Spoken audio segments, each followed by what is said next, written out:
chronique faite par un imitateur sur les actualités, c'est l'heure de Seb revoit l'actu. Check it. Et oui Seb, notre imitateur qui est là, comment ça va aujourd'hui? Mais je vais très bien, j'espère que tout le monde va bien aussi. Eh bien oui, écoute, tout le monde va bien. Tu as aujourd'hui bien bossé pour une petite chronique, hein, je crois. Oui, j'ai fait une spéciale ascension. C'est comme Une c'était spéciale ascension. J'ai rassemblé toute l'actualité qu'on aimait bien. Qui est donc un peu plus longue, hein, il me semble. un peu plus longue, légèrement plus longue que d'habitude, ouais. D'accord, super. Eh bien alors, c'est parti. C'est parti.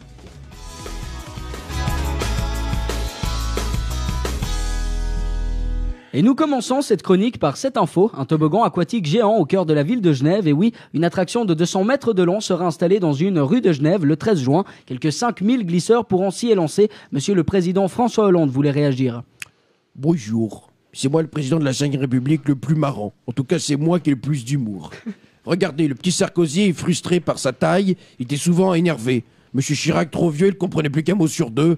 Ah non, c'est sûr, c'est moi le plus drôle. Car je suis le seul à ne jamais rien comprendre. Ouais, monsieur Hollande, vous voulez bien revenir au sujet principal, s'il vous plaît? Oui, bon, ça va, monsieur Lou, vous n'allez pas vous remettre encore. Bon, écoutez, pour une fois que je peux être drôle sans être jugé, je trouve que ce toboggan est une excellente image pour montrer ma chute de popularité dans les sondages. Plus de 200 mètres de chute, ah oui, je sais que vous allez me dire, j'ai fait bien plus que ça, je sais, mais je trouve que c'est une image très forte. D'ailleurs, pour symboliser ma chute, j'ai une annonce officielle à faire. Ah, on vous écoute, monsieur le Président. Eh bien, je serai un des premiers à descendre ce toboggan pour symboliser ma chute dans les sondages. Au moment de ne pas manquer, Hollande se casse la gueule. Voilà, c'est tout. Merci.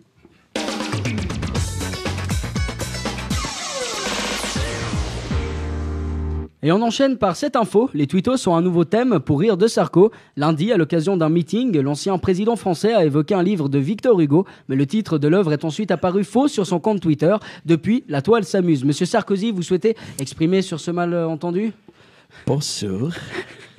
Écoutez, il y a eu un problème. Oui, je crois qu'on peut dire qu'il y a un problème de citation, une faute grave, une faute de frappe, une erreur, quoi. Écoutez, on va pas se cacher, franchement, on va pas se mentir. C'est la faute de mon responsable communication qui a mal compris. Excusez-le, il est un petit peu con, ouais, bon. hein. Mais il va bientôt se casser ou se faire virer aussi. Écoutez, franchement, je vais vous faire une confidence. J'aime citer du Nabila pendant mes conférences, car c'est une auteure et une personne que j'adore énormément et que j'aime reprendre ses citations durant mes meetings. Ah non, mais monsieur Sarkozy, pas Nabila, mais Victor Hugo. Vous parlez de Victor Hugo dans votre meeting. Ah non, monsieur Lou, je vous rassure, c'est bien du Nabila. Regardez, je vais vous prendre un exemple. Allô quoi? T'es un ancien président et tu n'as pas d'électeurs et tu te représentes aux élections? Mais non, mais allô quoi? Vous voyez, déjà une première citation qui vous touche. Après, j'en ai encore une deuxième, hein, je suis sûr que ça va beaucoup vous plaire. Et c'est une dernière pour la route. Les Français ne veulent pas de toi et en plus tu te représentes. Non mais allô quoi? Vous voyez, monsieur Lou, je crois que ces citations représentent bien mes meetings. Vous ne trouvez pas? Eh bien, mon pauvre Sarkozy, pour vous aider à vous corriger, nous allons faire appel à notre grand poète de la langue française, monsieur Fabrice Lucchini. Salut, c'est Fabrice Lucchini, l'intello du poète. L'heure de l'intello du poète. Alors là, il y a du très très lourd, là. C'est notre ami Sarko, là. Il y a du très très lourd, du Nabila. Du Nabila, vous allez me dire, c'est la référence. Nabila, c'est le corps d'une Carla Bruni de 20 ans et le cuit d'une huître. C'est quand même du lourd, là, sur ça, il y a quand même du lourd. Hein. Sarko a dit sur le livre de Victor Hugo. Je relisais ce magnifique livre de Victor Hugo, 1793 pour les Suisses, 1793 pour les Français. L'école fut la première décision dans la République. Ah là, oui, c'est sûr, c'est du lourd, ça nous dépasse. Hein. D'ailleurs, je vais quand même corriger monsieur Sarkozy. Ce titre du roman de Victor Hugo n'est pas 1793 ou 1793, mais juste 93 ou... Vous avez compris? Oui, moi j'ai compris personnellement. Il a suivi, 93 oui. Seulement, 93. Donc là, forcément, il a fait une grosse faute. Ah oui, alors forcément, cela nous dépasse, c'est tellement du lourd, c'est tellement énorme que justement, comment parler de l'inutilité. Voilà pourquoi il est important de relire ces classiques et de corriger quand c'est comme ce gourd. Alors on va s'arrêter là parce que c'est vraiment du trop lourd.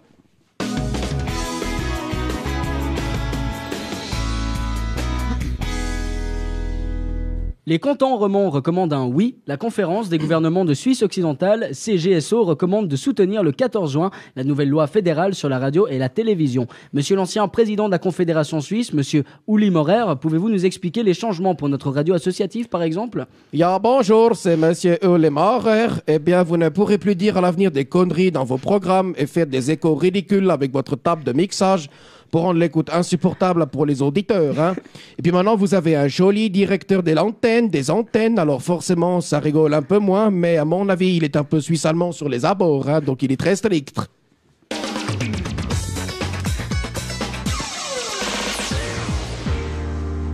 Il organise un attentat pour venger les roux. Et oui, Mark Colborne se sentait marginalisé en raison de ses cheveux roux.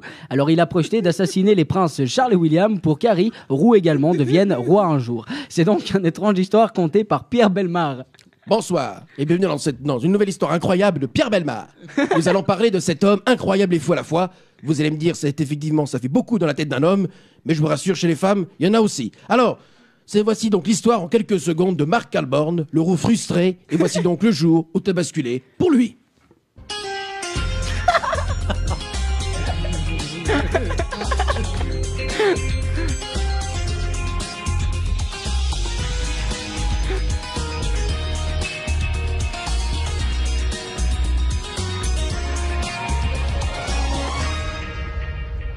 Cet homme, grand frustré de la vie, est né en Irlande, célèbre pays où la concentration de rouquins se compte au kilomètre carré. Cet homme, revenu en Angleterre pour des affaires, se rend compte qu'il est différent. Oui, il n'est pas content de rouquin, il n'est pas content de rouquin, il n'est pas content. Il ne trouve que du réconfort dans le prince Harry, roux également, son idole. Il décide alors de tuer tous ceux qui empêcheront Harry de devenir roi, son roi, le roi des roux. Bien sûr, il sera arrêté à temps et sera retrouvé avec une moumoute rousse dans le slip et un tatouage Harry Forever sur le torse. Ce qui prouve bien sa grande lucidité. D'ailleurs, la semaine prochaine, on va taper encore plus fort. Je vous raconterai 2 histoires fantastiques, 2 vies qui ont basculé. Celle de François, l'homme qui n'a jamais voulu devenir ce qu'il est aujourd'hui. Vous avez compris? Et bien sûr, Nicolas, l'homme qui murmure à l'oreille des pauvres cons. Alors, 2 histoires formidables que je vous invite à découvrir très bientôt. Bonsoir, mes amis.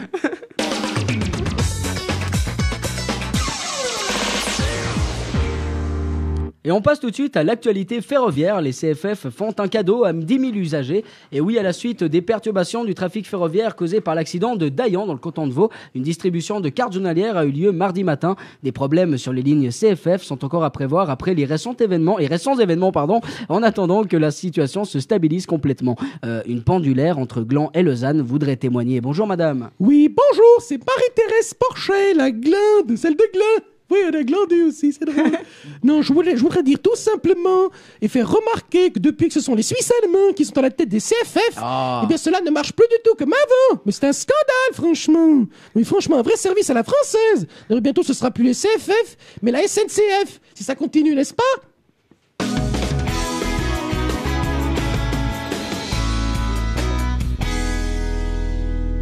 Un joueur remporte près de 50 millions de francs. Et oui, un chanceux a gagné 49,95 millions de francs lors du tirage de mardi de l'euro-million. Il a coché les 5 bons numéros et les 2 étoiles. Alors, 13, 4, 1, 9, 21. Et Manu, j'ai gagné. Ça y est, on va pouvoir enfin sortir la France de la merde. Il était temps, tu me diras. Et puis pour une fois que l'Europe, grâce à l'euro-million, nous aide un peu, on va pas cracher dessus, franchement.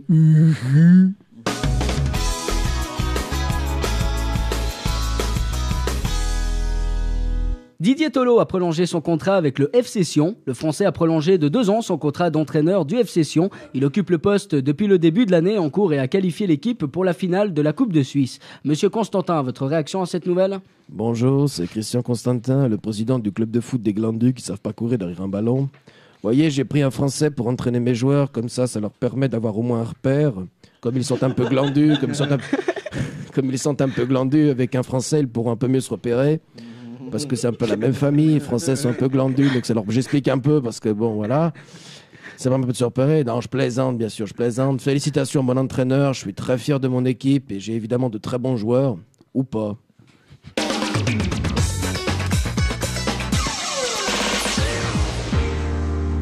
La mère de Cyril Hanouna le tacle en direct. Et oui, l'animateur de Touche pas à mon poste a reçu un SMS de sa maman en pleine émission. Elle l'a simplement traité de merde. Cyril, comment allez-vous ? Salut petite bonté, comment ça va Cyril Hanouna? Ah, c'est énorme, petite bonté, c'est super. Non, je voulais dire franchement à ma mère qu'elle a voulu faire le buzz. Ah, c'est énorme, merci Laurent Charles, merci beaucoup. Non, franchement, c'est énorme. Moi, ce genre de truc-là, ça me touche pas mon poste. Non, c'est énorme, mes petites beautés, super. Alors franchement, moi je suis tellement ouf, je suis tellement énorme, c'est énorme. Je vous rassure, vraiment, tout va bien pour moi et j'ai aucun problème, c'est génial, c'est la fête, j'adore les sardines, vas-y, en voilà.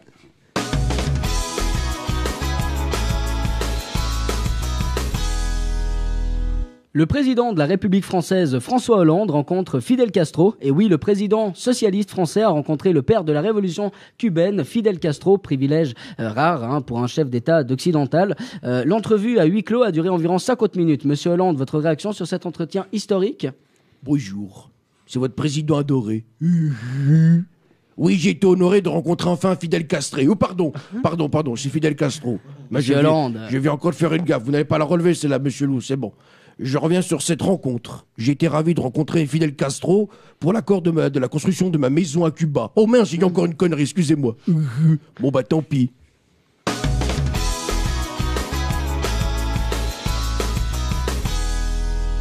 Et justement, à Cuba, un inconnu parvient à s'introduire dans la chambre de François Hollande. Selon nos confrères de BFM TV, un individu est parvenu à pénétrer dans la suite de l'hôtel national de La Havane, où résidait le chef de l'État entre dimanche et lundi. Et en exclusivité pour Check It, nous avons retrouvé un enregistrement de cette rencontre surprise.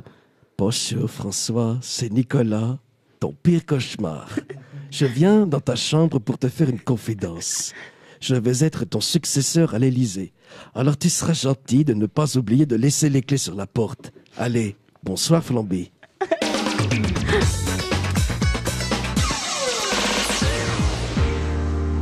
Et on finit avec cette déclaration. J'ai cru à cet amour, j'ai été naïve. Pour la première fois depuis la sortie de son livre, Valérie Trierweiler a accordé un entretien à la presse française. Elle confie son aigreur vis-à-vis de Ségolène Royal. Madame Royal, vous êtes avec nous ?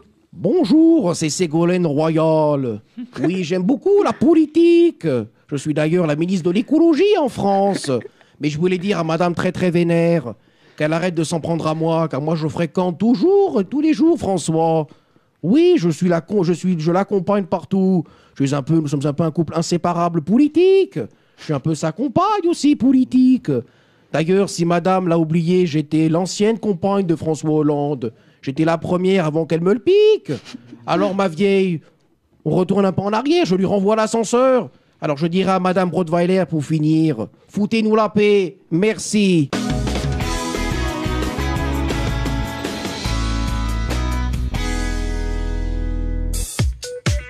Eh bien, merci beaucoup Seb pour cette longue chronique d'imitation. Franchement, merci, on peut l'applaudir. Merci beaucoup.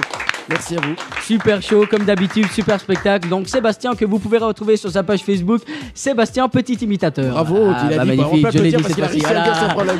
Bon alors écoute, moi j'ai quand même une petite question à te poser parce que c'est un petit kiff pour moi aujourd'hui, c'est l'Ascension. Je sais, on a fait une grande chronique, mais j'aimerais quand même un petit extra.